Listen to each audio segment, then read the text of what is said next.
Joining us right now to talk more about the timeline for getting children vaccinated is Dr. Scott Gottlieb. He is the former FDA commissioner. He's also a CNBC contributor, and he serves on the boards of both Pfizer and Illumina. And Scott, this is a moment we've kind of talked about for a long time. I guess the question becomes, what will the uptake be? Interesting that it was a unanimous vote. This is not the same sort of discord that you saw going through the FDA and the CDC when it came to booster shots.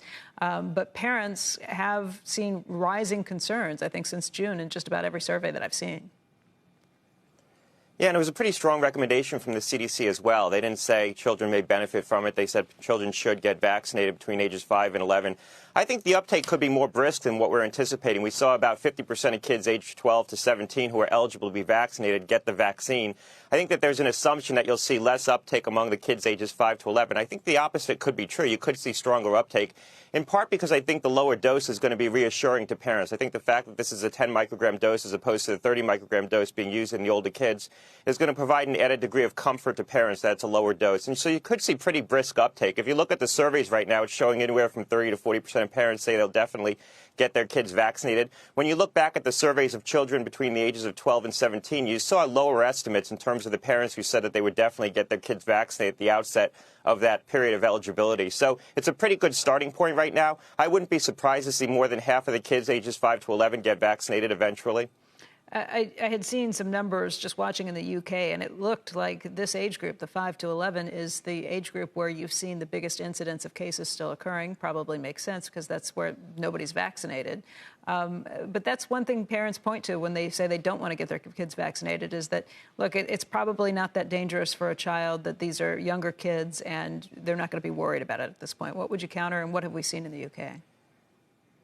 Look, it's clearly less dangerous in children than it is in adults. And thankfully, if kids were affected with COVID at the same rate that adults are, this would be a whole different ballgame. But we still see kids getting into trouble with this virus. About 8,300 kids between the ages of 5 and 11 have been hospitalized with COVID. We know that from the estimates that the CDC did, if you vaccinate 1 million children between the ages of 5 and 11, you'll avoid about 53,000 hospitalizations. You'll avoid about 130 cases of multisystem inflammatory syndrome. You'll avoid about 75 ICU admissions. So there still is a lot of morbidity in children and young kids from this disease, and we still see children dying from it. Compared to other diseases that we vaccinate against, there's a lot of death and disease being caused by COVID in children ages 5 to 11.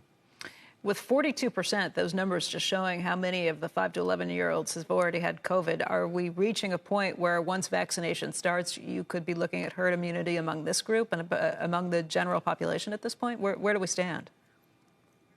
Yeah, the seroprevalence data, so data drawn from normal blood draws, where they just look at blood draws of kids who go into the doctor for routine blood draws for other conditions, show about 38% of kids between the ages of 5 and 11 have had COVID. That's probably a high estimate because it's a skewed population, people who are interacting with the healthcare system.